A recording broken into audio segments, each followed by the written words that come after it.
It sounds like Tai had a tough experience with Tom Sandoval, especially with the incident where he prioritized picking up another woman over driving her home.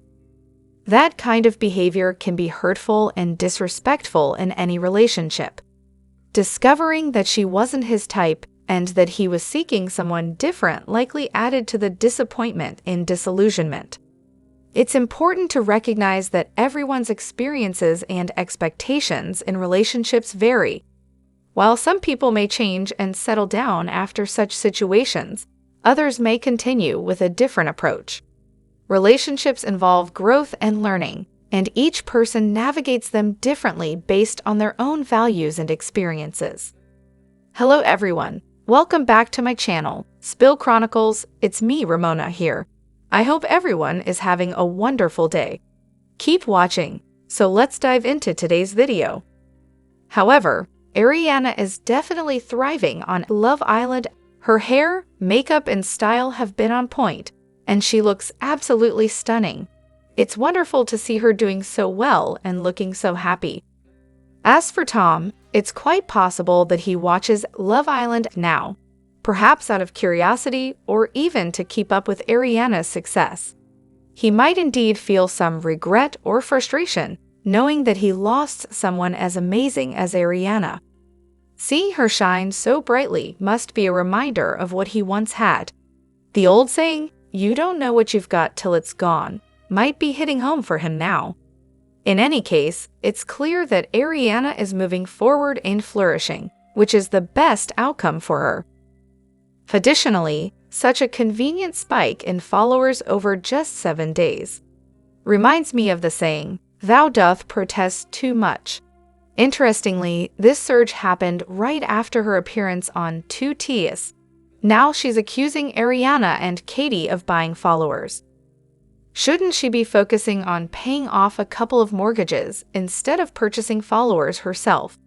Swipe left, sigh. Lol, sorry. Another picture in the post showed Ariana's follower growth naturally around the same time. Why did she even bring up follower counts? Trying to elevate herself? That'll only raise suspicions, rightly so. It's so obvious she buys followers. How pathetic. I almost pity her. Almost. She must be stressing about money while losing followers and popularity. If she showed a bit of humility, she might regain favor with her fans. Instead, she keeps making things worse for herself. Her ego is out of control, always implying or outright stating that viewers are dumb and mean to her. She's upset about not getting the support she feels entitled to, so her strategy is to insult everyone until we realize our mistake, I guess. A bit of humility would help, but she seems incapable. I don't have much sympathy because she acts entitled to her platform and paycheck, even though she hasn't earned either for a while now. Here's a question for those in the know. Is a random 4K spike normal when you're clearly losing followers and not doing anything big? To those acting like OP was obsessively checking Lala's followers, relax. It's 2024. There are apps that calculate these things instantly. Lala even dedicated a podcast section, claiming all her followers were real and active, while accusing others of buying theirs. It was easily disproven, highlighting her hypocrisy and lies. Moreover, Scheana always seems to be such a supportive friend, doesn't she? Here we go again. I question whether a true friend would allow her platform to become a forum for negative remarks about someone she cares about. I'm ready for Scheana to disappear from my TV and feeds. I'm tired of her desperation and lack of loyalty. Love Island USA is absolutely killing it. This has to be the best season yet. Has anyone checked in on Scheana? I don't think there's a place on Earth where most people are on Team Scheana. She'd struggle to find more than 5 supporters at her own birthday party in this whole mess. Scheana's situation is really sad to me. Her entire world seems to revolve around social media approval. Her reality TV persona has made it clear that this isn't healthy. She clearly has some deep-seated issues, likely stemming from years of prioritizing superficial values. It's heartbreaking. She seems totally ungrounded, seeking validation from strangers who don't matter. It must be awful to let random people dictate your self-worth. Ugh. Who even is Danish Welch in this world? In Yolanda Hadid's voice. Seriously though, who is she? I've never heard of her. Greetings from Australia. We're definitely Team Ariana. It's strange that image-conscious Sheshu would think this is a good look now that the season's over and practically no one supported her. It's almost like she's incapable of seeing beyond her own ego or something. Allegedly. On the other hand, watching season 9, and I can't understand what was going through Brock and Scheana's minds to plan a secret wedding at someone else's engagement party. Besides the fact that they're both extremely thrifty, how could they even entertain such an idea? Yet, Scheana is always the first to complain when she plans an event, and it isn't all about her. That whole storyline seemed incredibly contrived just to create drama. Season 9 is unfortunately lacking in substance. Ariana mentioned having one fake fight on the show, and I'm pretty sure it was her and Lala's spat at the end of season 9 over this. Brock is such a penny pincher. He thought he could use James and Rachel's gorgeous venue without paying a dime. He claimed it had to be done then because it was the last day of filming, but that's nonsense. He could have planned something during the season. Instead, they ended up doing it on Scheana's balcony, with cars and sirens blaring below. You could tell money was tight, and he needed that green card ASAP. It was incredibly tacky. Scheana saying, "Why can't I just have a happy moment?" really annoyed me.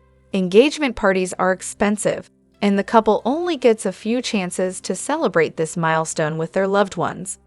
It's astonishing that Scheana felt entitled enough to make it about herself. Even Lisa, who often defends Scheana, called it inappropriate. That whole conflict perfectly sums up who Scheana is: self-centered, attention-seeking, tacky, and disrespectful.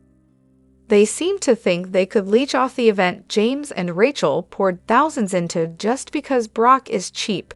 It's incredibly classless. Wait until you see the reunion and how she defends her actions. I can't express how embarrassed I am for her. Because she's unkind and selfish, always has been. Brock married the first green card he could find, and Scheana, on top of being cruel and selfish, is the epitome of desperate pick-me behavior. However, I'm rewatching season 4, and I'm baffled by what a full C means. First and foremost, it's absolutely disgusting to watch Jax pressure Brittany into getting implants that are too large, especially with 2 other men in the room who should have respected her wishes instead of listening to Jax. Adding to that, Jax showed them a creepy screenshot of his friend's girlfriend on Instagram. But let's get to the point. Before Jax took over, Brittany told the surgeon she wanted a full C. Weren't her old boobs already a full C? I might not know much about bra sizes, but I have my own boobs, and hers looked pretty big to me, lol. I don't understand why she was considering a boob job in the first place, unless Jax pushed the issue because of his obsession with Peter's girlfriend, which seems likely. The whole scene was repulsive. It's insane that the surgeons and medical assistants even entertained Jax's input instead of telling him to leave and speaking directly to Brittany. And yeah, she definitely didn't have a flat chest. If she had actually gone up to a full C from her original size, it should have been a subtle change that fills out her tops differently, something most people wouldn't even notice. That's clearly not what happened. Brittany wanted a common enhancement to fill out her natural shape and lift them a bit. Jax wanted something that caters to the male gaze. I've always wondered if she wasn't quite a C-cup and just wanted a slight size increase to achieve a full C-cup. Jax gets a lot of criticism for pressuring her, rightly so, but I can't forget that she said her mother influenced her decision to go as big as possible. I've never been a fan of Brittany, but like much of the cast, she turned out exactly as expected based on her upbringing. I've always thought this: she definitely didn't have small boobs, speaking as someone with triple as. This scene is hard to watch for so many reasons. and Ariana was the only one who acknowledged how awful it was. It was horrible because it made her look less attractive overall, and Jax is the last person who should critique his wife's appearance. He wanted a Barbie doll, which is unrealistic. Now, Brittany has issues with her appearance due to botched lipo on The Valley and looks much larger than she actually is because of those ridiculous double Ds. Every straight guy claims they want big boobs, but what they really want is a skinny girl with big boobs, not the reality of what someone with large breasts looks like.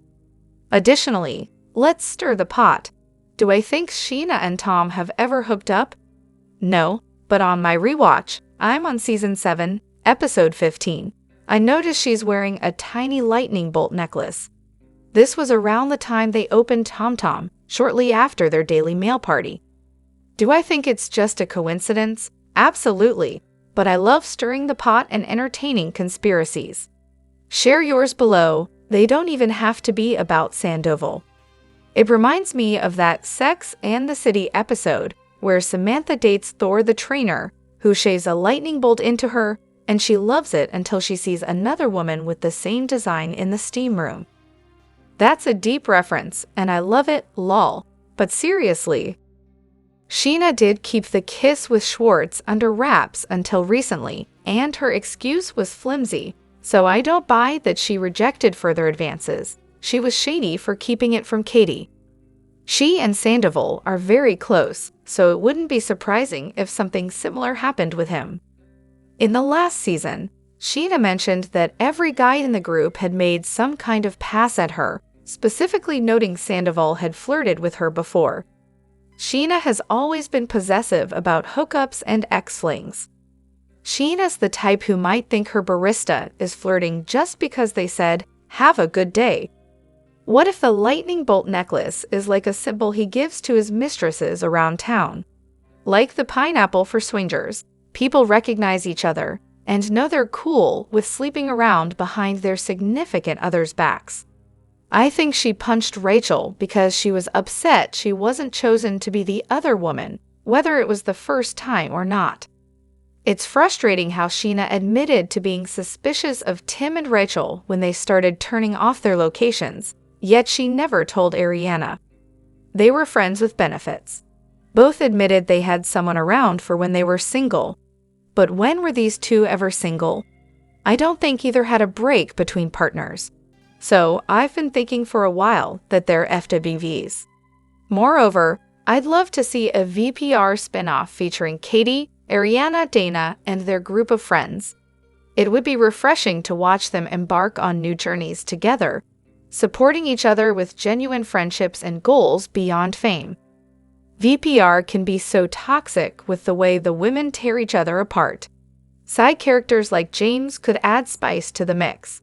I'm particularly interested in something about her and seeing Ariana thrive in her new roles.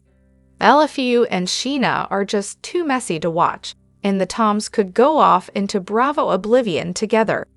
Maybe it's the wine talking, but some might think I'm bad for it, but I watch Bravo to see unhinged people fighting in public after a few drinks.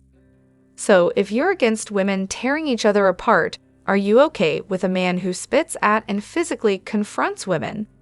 Give me drama between women over an abusive man any day. Conflict is essential for a plot, basic stuff they teach in elementary reading class. If your wish comes true and Katie and Ariana end up in a multi-episode feud, say over restaurant responsibilities, while Ariana pursues other projects or decides on motherhood with Dana, how will everyone react?